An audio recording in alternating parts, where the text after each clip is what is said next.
దేవుని నామమునకు స్తోత్రములు. ఈనాటి ధ్యానాంశము యేసుక్రీస్తు శ్రమ, మరణ, పునరుద్ధానంలో ప్రవచనంలో నెరవేర్పులండి. ఈ దినమున క్రీస్తు అన్యాయపు తీర్పు నొందుట. ప్రవచనముగా యెషయా గ్రంథం 53 అధ్యాయము 8వ వచనం ప్రకారము, అన్యాయపు తీర్పు నొందిన వాడే అతడు కొనిపోబడెను. అతడు నా జనుల అతిక్రమం బట్టి మొత్తబడెను. ఈ ప్రవచనం నెరవేర్పండి లూకా సువార్త 24 అధ్యాయము 23, 24 వచనములలో, వారు కేపట్టుగా కేకలు వేసి వీనిని సిలువ వేయుము అని అడుగగా వారి కేకలే గెలిచెను. కాగా వారు అడిగినట్లే జరగవలెనని పిలాతు తీర్పు తీర్చి యేసును వారికి ఇష్టం వచ్చినట్లు చేయుటకు అప్పగించారండి.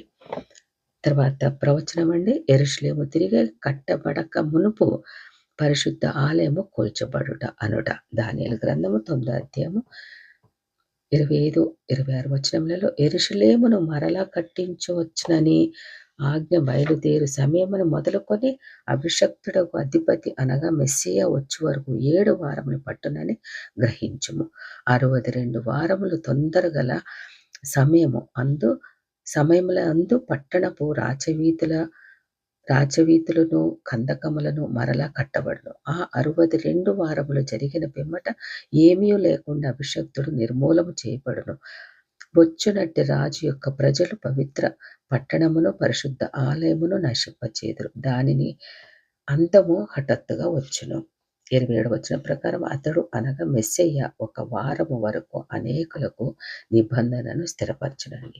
ఈ ప్రవచన నెరవేర్పు మత్తయి సువార్త 24 అధ్యాయం 1, 2 వచనములలో ప్రవచనము క్రీస్తు అన్యాయపు తీర్పు నొందుట. నెరవేర్పుగా మత్తయి సువార్త 24 అధ్యాయం 1, 2 వచనములలో, యేసు దేవాలయము నుండి బయలుదేరి వెళ్ళుచుండగా ఆయన శిష్యులు ఆ దేవాలయపు కట్టడమును ఆయనకు చూపింప వచ్చారండి. అందుకైన, మీరు ఇవన్నీ చూచుచున్నారు కదా, రాతి మీద రాతి ఒకటి అయినను ఇక్కడ నిలిచి ఉండకుండా పడద్రోయబడునని మీతో నిశ్చయముగా చెప్పుచున్నాను. క్రీస్తు దేహం అనే ఆలయంను గురించి యేసుక్రీస్తు వారికి సాదృశ్య రూపంగా చెప్పారండి, ఉపమానాలంకారంగా. తర్వాత ప్రవచనం అండి, క్రీస్తు దేహము పాడవబడననుట. ప్రవచనం ఏమనగా, ఎక్కడనగా జకర్యా గ్రంథం 12 అధ్యాయం 10వ వచనం ప్రకారం, దావీదు సంతతి వారి మీదను యెరూషలేము నివాసుల మీదను కరుణ నొందించు ఆత్మను విజ్ఞాపన చేయు ఆత్మను నేను కుమ్మరింపగా వారు తాము పొడిచిన వారి మీద దృష్టి ఉంచి ప్రలాపింతురు. ఈ ప్రవచన నెరవేర్పండి, క్రీస్తు దేహము పొడవబడునను ప్రవచన నెరవేర్పు యోహాను సువార్త 19వ అధ్యాయము 34, 35, 37 వచనములలో, సైనికులలో ఒకడు ఈటెతో ఈయన ప్రక్కన పొడిచెను. వెంటనే రక్తమును నీళ్లును కారెను. ఇది చూచిన వాడు సాక్ష్యం ఇచ్చుచున్నాడు. అతని సాక్ష్యం ఏమనగా 37వ వచనంలో, మరియు తాము పొడిచిన వాని తట్టు చూతురో అని మరి ఒక లేఖనము చెప్పుచున్నదండి. తర్వాత ప్రవచనం అండి, క్రీస్తు దీనుడుగా వచ్చుట. ప్రవచనము జకర్యా గ్రంథం 9వ అధ్యాయం 9వ వచనం ప్రకారము, సియోను నివాసులారా బహుగా సంతోషించుడి, యెరూషలేము నివాసులారా ఉల్లాసముగా ఉండుడి. నీ రాజు నీతిపరుడును దీనుడునై గాడిద పిల్లను ఎక్కి నీ యొద్దకు వచ్చుచున్నాడు. నెరవేర్పండి మత్తయి సువార్త 21 అధ్యాయం 1, 5 వచనములలో, క్రీస్తు 2 శిష్యులను చూచి, మీరు వెళ్ళి కట్టబడి ఉన్న గాడిద పిల్లను విప్పి నా యొద్దకు తోలుకొని రండి అని చెప్పి వారిని పంపారు. ప్రవక్త వలన చెప్పబడినది నెరవేరునట్లుగా ఇది జరిగింది. అదేమనగా, ఇదిగో నీ రాజు సాత్వికుడే గాడిదను, భారవాహక పశువు పిల్ల అయిన చిన్న గాడిదను ఎక్కి నీ యొద్దకు వచ్చుచున్నాడని సియోను కుమారితో చెప్పుడి అన్నది. ఆ ప్రకారమే శిష్యులు వాటిని తేగా ఆయన వాటి మీద కూర్చుండి యెరూషలేములో ప్రవేశించును. గాడిద దీనత్వమునకు వినయమునకు గుర్తండి. అట్టి గాడిదపై రాజులకు రాజును ప్రభువులకు ప్రభువునగు మెస్సియా దీనుడిగా వేయించేసి ఉన్నాడండి. లూకా సువార్త 19వ అధ్యాయము 37, 38 వచనములు, యోహాను సువార్త 12వ అధ్యాయం 13, 15 వచనములు, మార్కు సువార్త 11వ అధ్యాయం 1 నుంచి 15 వచనములలో ఈ నెరవేర్పులో మనము చూడగలమండి. తర్వాత ప్రవచనం అండి, కాపరిని కొట్టుట, గొర్రెలు చెదిరిపోవటను కూర్చో. ప్రవచనం జకర్యా గ్రంథం 13వ అధ్యాయం 6, 7 వచనములలో, నీ చేతులకు గాయం లేమని వారు అడుగగా వాడు ఇవి నన్ను ప్రేమించిన వారి ఇంట నేనుండగా నాకు కలిగిన గాయములని చెప్పును. ఖడ్గమా నా గొర్రెల కాపరి మీదను నా సాకారి మీదను పడుము. ఇదే సైన్యములకు అధిపతియగు యెహోవా వాక్కు. గొర్రెలు చెదిరిపోవునట్లు కాపరిని హతము చేయు. చిన్నవారి మీద నేను నా హస్తముంచుదును. ఇదే యెహోవా వాక్కు. కాపరిని కొట్టుట గొర్రెలు చెదిరిపోవటాన్ని గూర్చి ప్రవచనమండి. నెరవేర్పుగా మత్తయి సువార్త 26:31 మరియు 56 వచనంలో అప్పుడు యేసు వారిని చూచి ఆ రాత్రి మీరందరూ నా విషయమై అభ్యంతరపడెదరు. ఏలైనగా గొర్రెల కాపరిని కొట్టుదును, అందులోని గొర్రెలన్నీ చెదిరిపోను అని వ్రాయబడినది కదా. అయితే ప్రవక్తల లేఖనంలో నెరవేరినట్లు ఇదంతయు జరిగెను. అప్పుడు శిష్యులందరూ ఆయనను విడిచి పారిపోయారు.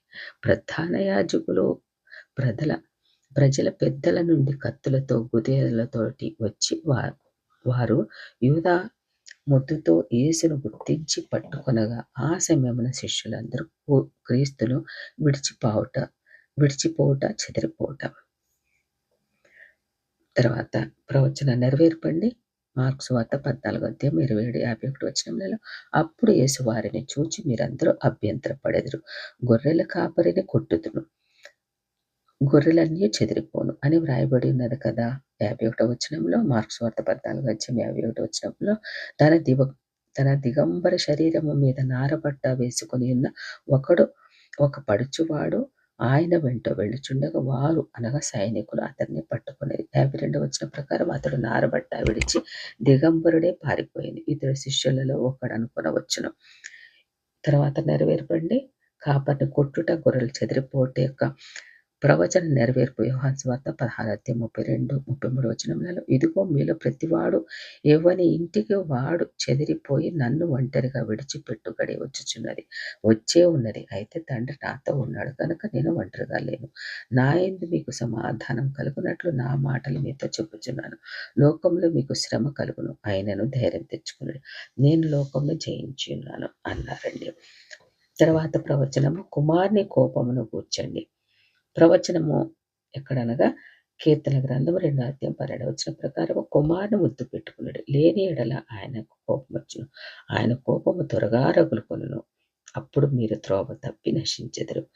ఈ ప్రవచనం నెరవేర్పుగా మార్కు సువార్త 11:15 వచనంలో వారు యెరూషలేమునకు వచ్చినప్పుడు వారిని వెళ్ళగొట్టనారంభించి రూకలు మార్చు వారి బల్లలను గొవ్వలమ్ము వారి పీటలను పడద్రోసి దేవాలయము గుండా ఏ పాత్రనైనను ఇవ్వని తేనీయకుండే.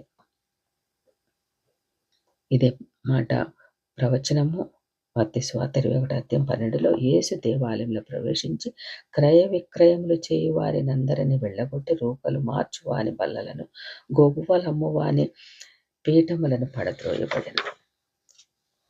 మూడవ నెరవేర్పుగా యోహాను సువార్త 2:13-16 వచనములలో యూదులు పస్కా పండుగ సమీపించగా యేసు దేవాలయమునకు వెళ్ళి ఎడ్లను పావురములను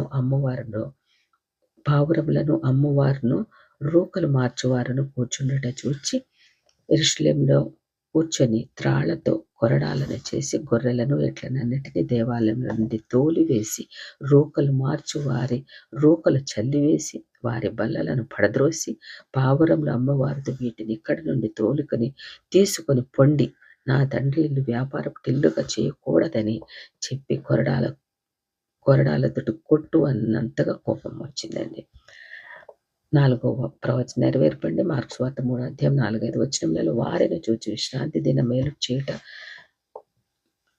దినమున మేలు చేయట ధర్మమా, కీడు చేయట ధర్మమా, ప్రాణహత్య ధర్మమా అని అడిగారండి.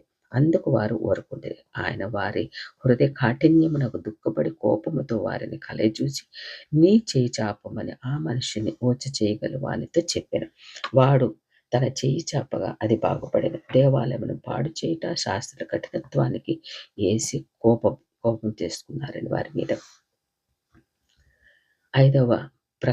ఐదవ ప్రవచన నెరవేర్పుగా ప్రకటన గ్రంథము 11:18 వచనం ప్రకారం జనములు కోపగించినందున నీకు కోపము వచ్చెను. మృతులు తీర్పు పొందుటకును నీ దాసులకు ప్రవక్తలకును పరిశుద్ధులకును నీ నామమునకు భయపడు వారికి తగిన ఫలములనిచ్చుటకును గొప్పవారిని కొద్దివారేమి భూమిని నశింపచేయువారిని నశింపచేయుటకును సమయం వచ్చి ఉన్నదని చెప్పారండి. ఆయనపై కోపించిన వారిని ఆయన హత్తుకొనని వారిని నిత్య దండనకు నశింపచేయుటకు ఆయన కోపించున్నారండి.